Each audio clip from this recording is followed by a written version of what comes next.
Hi. This is Steampipe from Erica Synths and 112 dB.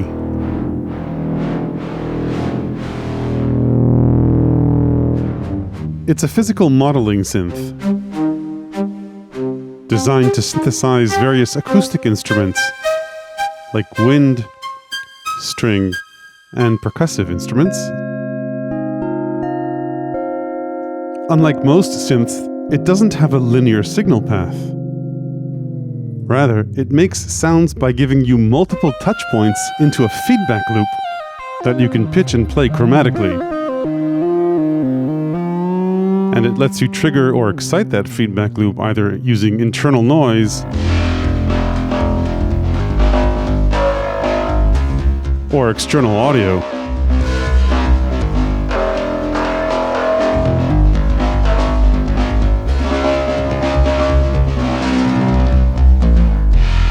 It has 8 voices and lets you stretch and shape its character to create instruments that don't exist in the real world. In this video, I'll take a detailed look at how it works, along with pros and cons compared to the competition. I'll play you some of its presets at the end. And I'll upload multi-samples of it to my Patreon so you can explore its sounds at home. Before I start, a quick disclosure. Erica sent me Steampipe. It cost me in customs, fees, and taxes, but still much less than retail. Other than that, no money changed hands. They have no say over the content of this video and don't get to see it before it's published. Okay, let's start with an overview. The signal chain in Steampipe starts with 2 rows of knobs, the steam section, or the exciter, which lets you generate a click, contoured noise, or use external audio, and send that into the pipe section. In physical modeling terms, the steam section lets you design what are the equivalent of how you strike an object, blow into a pipe, or how you pluck or bow a string. The pipe section lets you sculpt the body of the object you're synthesizing. Again, in more technical terms, audio goes through 1 or 2 very short and tunable delays into a saturation circuit, then into a pair of filters, high pass and low pass, and then most importantly, that audio is fed back into the delay lines in various ways. This part of the synth is the most non-traditional one compared to most synths. It's based on the Karplus-Strong algorithm, meaning a short delay, filtering, and a feedback loop, which makes things chaotic and has plenty of non-linearities to explore. So while technically Steampipe doesn't have any oscillators, audio feeding back into short delay lines creates a pitched sound, and keyboard tracking is set up in a way that you can play these oscillating delay lines chromatically. Then finally, as far as the signal path goes, audio is sent into a stereo reverb. In terms of modulation, Steampipe has a single envelope that's fixed to the steam section's level and optionally its filter, decay and release control feedback, so that's kind of like a one-stage envelope. Steampipe has 5 LFOs that can be pointed to a broad range of destinations and run in sync with external clock. And it also has a MIDI mod matrix where you can route one of 4 MIDI sources to a variety of destinations. Steampipe is all digital. It comes with 64 factory presets, and you can store up to 192 presets in total. It can work in mono, unison, and 8-voice polyphony mode, and it supports both polyphonic expression and MPE controllers. In terms of connectivity, Steampipe has 1/4-inch stereo balanced outputs, which is a good thing, a headphone output, MIDI in and out, configurable as a through, a sustain pedal jack, and an audio input for processing external mono audio. Steampipe also has a USB Type-B jack for MIDI and for hooking it up to a computer as an external drive, which you can use to transfer presets back and forth and back it up. Its knobs also send out MIDI CCs, so you can use it as a controller as well. The build overall seems very solid with a metal enclosure and wood sides. The knobs are pots and feel super solid with no wobble. The screen is OLED with great viewing angles in terms of the screen itself. However, it is recessed a bit, making the bottom row, which is sometimes necessary, a bit hard to see. So if I grab my phone, you'll see you sort of need to be at above this angle to view the bottom row. Overall, Steampipe is very hands-on. However, some functions, like the MIDI mod matrix, requires a bit of menu diving. You navigate the menus using these 2 detent click encoders. Pressing this one goes back, pressing this one enters a menu, and then you make a selection by pressing this encoder. By the way, this is a prototype, which I'm told is identical to the production synth in every way, except that this knob controls patch volume, so it's labeled incorrectly in this prototype. Okay, let's dive in and start with the Steam or Exciter section. This section lets you design the sound of your exciter, which can morph from a simple click or DC, direct current, to noise, or you can route in external audio instead of the DC/noise. You'll hear none, one, or both based on the shape of the envelope. The DC or direct current source on its own only generates 2 clicks, one when you press a key and another when you release it. And you'll hear one or both based on the shape of the overall exciter envelope. If we bring in noise, we can start exploring the other aspects of the generator, like the filter. It's got a either 2-pole or 1-pole low-pass filter with resonance in the 2-pole mode.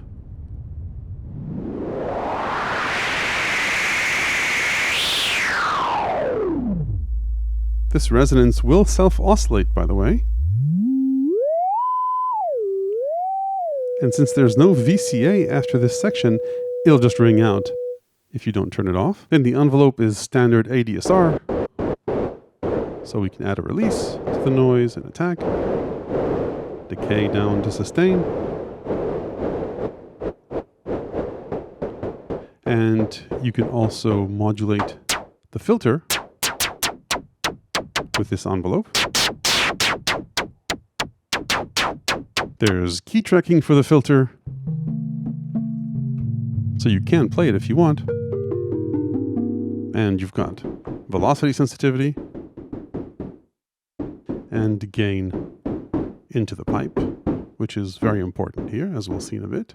And that's our Steam or Exciter section. Let's move on and take a look and listen to the pipe. Technically, the signal goes through the delays, into saturation, into the filters, and back through the feedback. But I'll start with feedback, otherwise our sounds won't sound very interesting.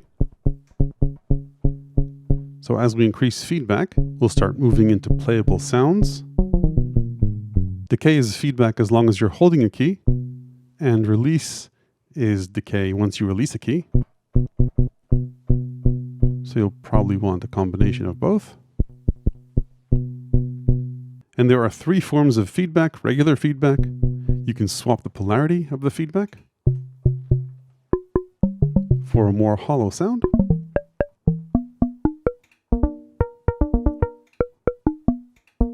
You can also apply push feedback,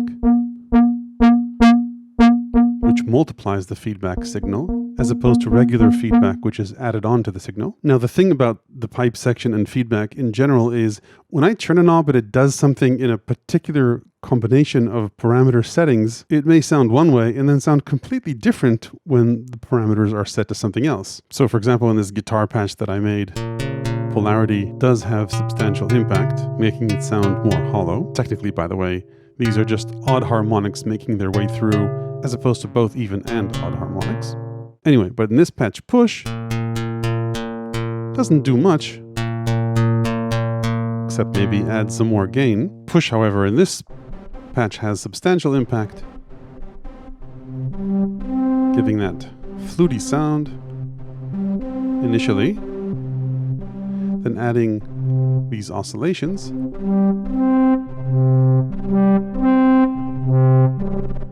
and of course more gain.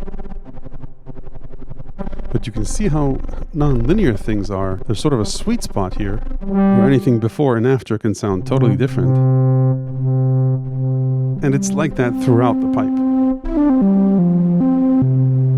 So for example, if I turn on polarity here, all that fluttering is totally gone. It's a cool clarinet or oboe-like sound, but totally different behavior for push.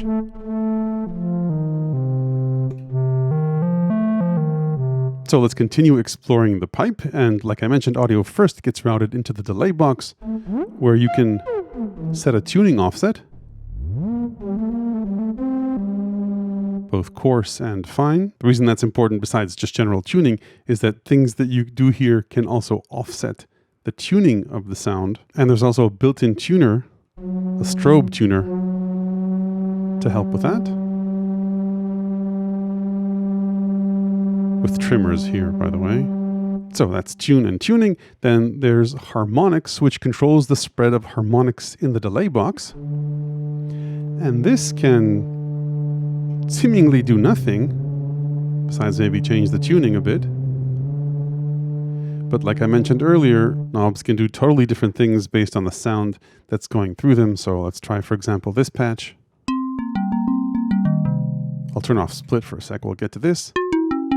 So this is harmonics in the middle. And as you can hear, they do quite a lot here. In physical modeling terms, this controls the stiffness of the surface or object you're hitting. So here it's stiffer, I guess, with some resonance here maybe. And it loosens up as we increase harmonics.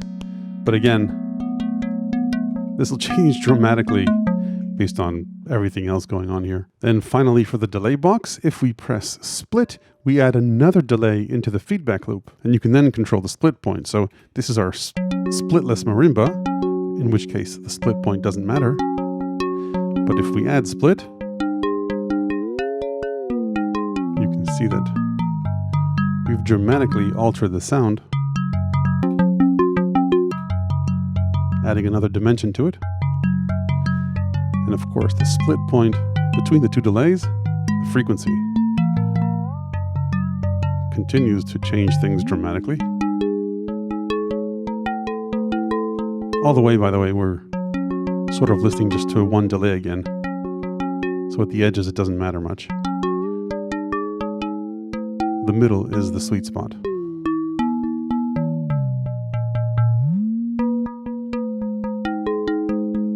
Next up in the signal path is the saturation circuit. Goes from soft clipping to hard clipping, and there's symmetry control for it. So you can make it harsher. And then symmetry has two modes which you can edit in an untypically hidden fashion. In the menu, in the engine menu, you enter that, and then you can choose between mode A and mode B. They sound, I think, dramatically different. This is mode A, more dirty, and mode B.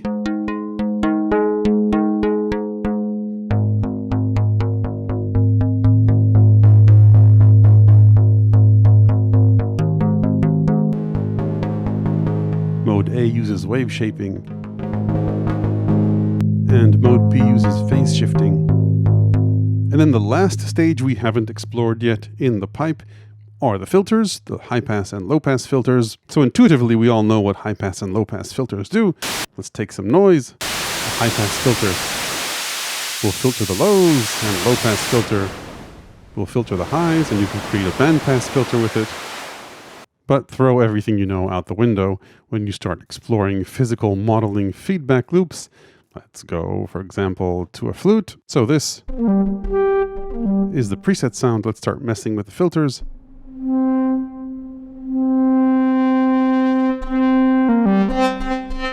That's no flute. So that's a bit of the low pass here. And the high pass filter, super interesting in this particular sound. You can hear that fluttering, and as we increase it, no more fluttering, and this overblow, which you can modulate with pressure or any other CC. So very un-high pass filter like. It's still just filtering the lows, but there's so many sweet spots along the way that it takes on a totally different sound design role. And same applies to other sounds. So let's take, for example, the marimba again. Yes, it's filtering the lows, but it's also changing the character substantially. we're hitting something totally different here. A little can on the side of the road. A piece of wood. Morphing into a totally different instrument.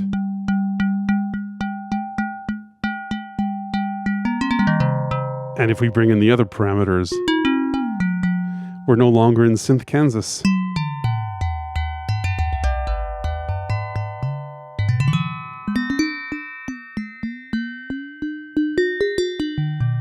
So those are the steam and pipe sections of the synth. Audio then gets fed into the reverb. By default, the synth's audio is mono. And there's a setting here where you can disable reverb on some patches if you want.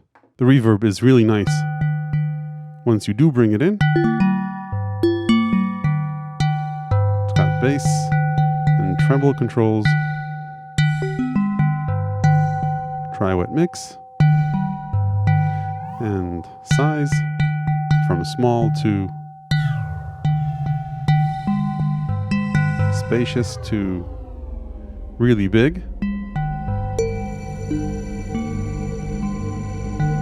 If it gets too big, you can decrease its size. With pitch shifts, you can erase the buffer by decreasing size quickly.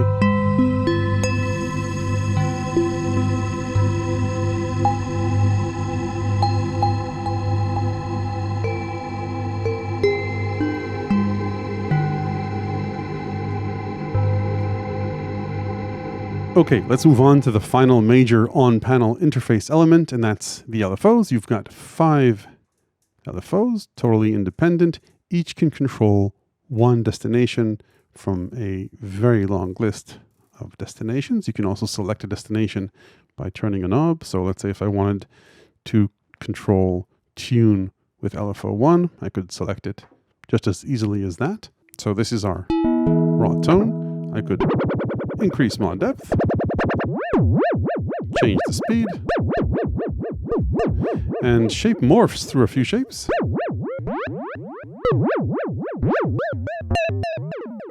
Including this interesting shape. LFOs are polyphonic.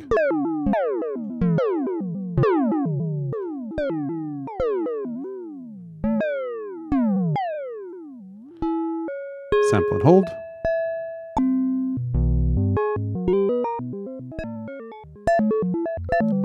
There's a delay for the LFOs.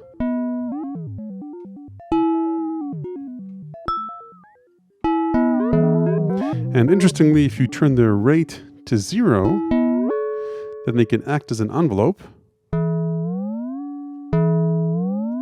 And the envelope direction, a single stage envelope, its direction changes based on the shape. Not the shape that's drawn here. Basically, it goes either down or up.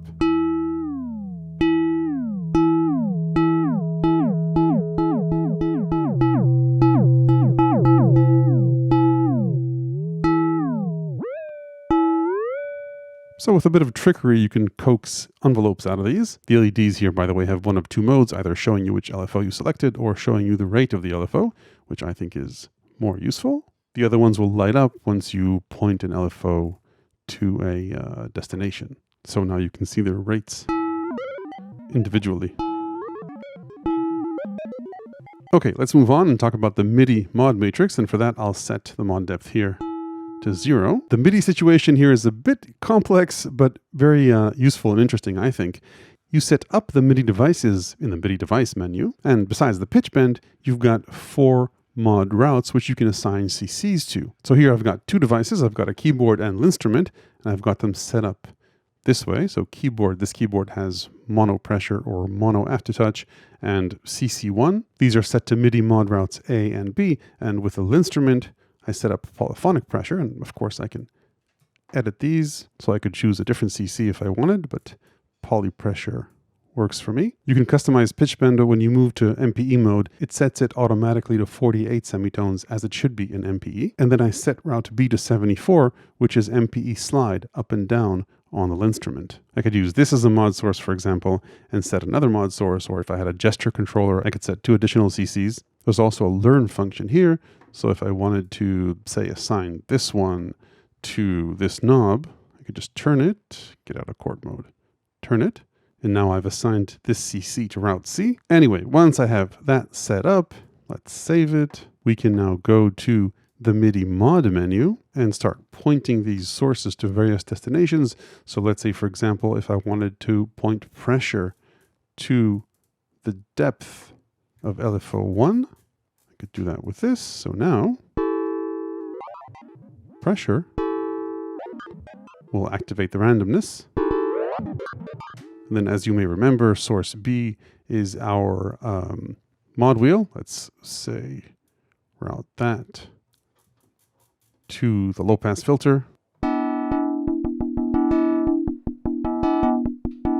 And then say point route C, that's the knob, to the high pass filter. And now this controls the high pass filter. A word about external audio. You can route external audio through the input in the back. It's in mono. Hi. Two things popped up in my social media feeds recently that got me really concerned. Effects to it if you want. About how to connect a MIDI controller, or of course, a USB connection to a Groovebox or ignore the effects has either and USB start or MIDI input. Resonating stuff. There wasn't the question, of course, but the many responses that said that. And with some tweaking, you can get to results like this.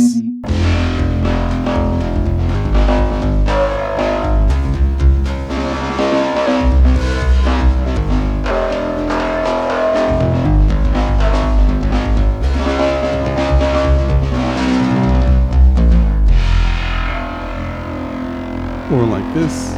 Every single one of you has something that you're good at. Every single one of you has something to offer. And you have a responsibility to yourself to discover what that is.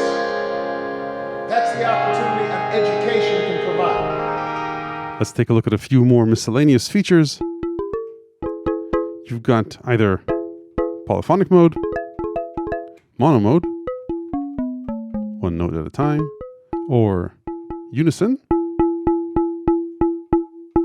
with drift,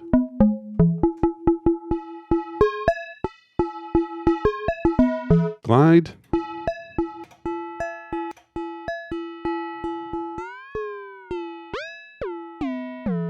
before we head out to the pros and cons, let's take a look at a few settings to make sure I didn't miss anything. As I mentioned, you can turn MPE mode on and use this as a MIDI controller if you want. Just send out USB or MIDI CCs. It shows you all the MIDI CCs for all the different controls within the synth, which is great because you don't need to pull out the manual if you want to control something externally. And you can also change these from here. There's a useful MIDI monitor that doesn't show you notes, but does show you pressure and CCs as you change them. And there are a few cool display options. Pot catch will show you a pop-up every time you change a parameter that's not as it was in the preset. And then the final interesting display setting is mod pop-up. If a knob can be controlled as a mod destination in the matrix, then it will show you the different sources you can route it to and the amount. It would be nice if you could map more knobs here. Right now it's just these. Most of these aren't mappable.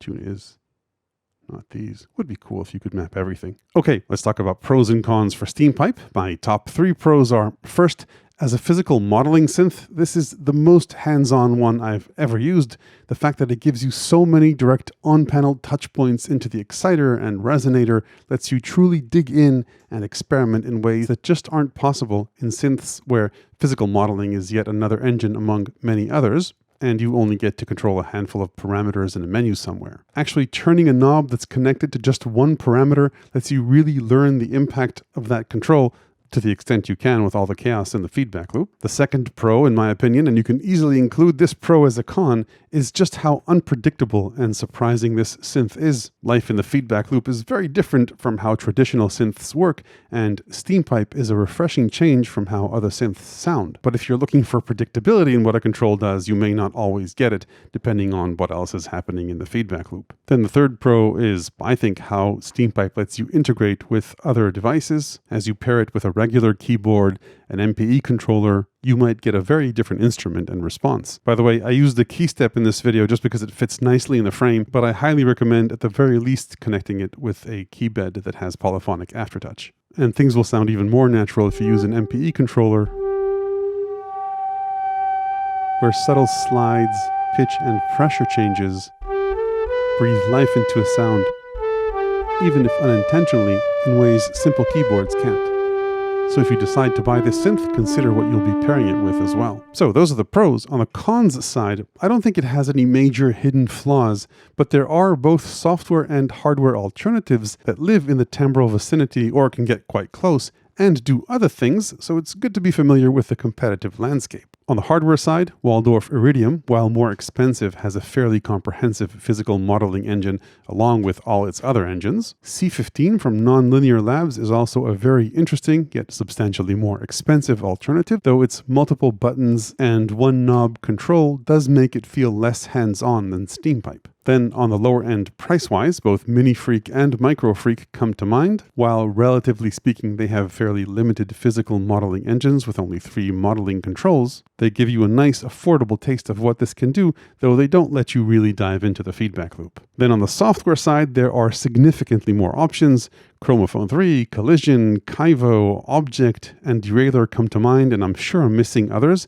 And then there's Steampipe 2, a Native Instruments reactor ensemble made by the same people behind Steampipe, with very similar timbral controls, though no LFOs or direct MIDI map matrix. Beyond that, physical modeling as it's implemented here isn't just one thing. The focus here is on carpless strong style synthesis, as I showed you in the video. There are other engines dedicated to specific instruments like pianos, orchestral instruments, or other odd objects you can hit or bow that are beyond the scope of what Steampipe can reach. Then as far as firmware wishlist features, my top 3 would be: 1, to have the option to replace one or more of the LFOs with a proper envelope, to have a tuner that shows you where you are if you veered too far off proper tuning, and then it would also be nice to increase the MIDI mod destination list. And finally, and this might be a big one, I think a delay effect would be nice here as well. So that's it for Steampipe, a very refreshing and different sounding, surprising new member in the hardware synth landscape. Stay tuned for me playing a few of its sounds. I'll upload my presets and multi-sampled instruments of it to my Patreon, where you'll also find my ever-expanding book of electronic music ideas, tips, and tricks. Hit like if this was useful. Ring the physically modeled YouTube bell below if you want to make sure you don't miss the next one. Thanks for watching.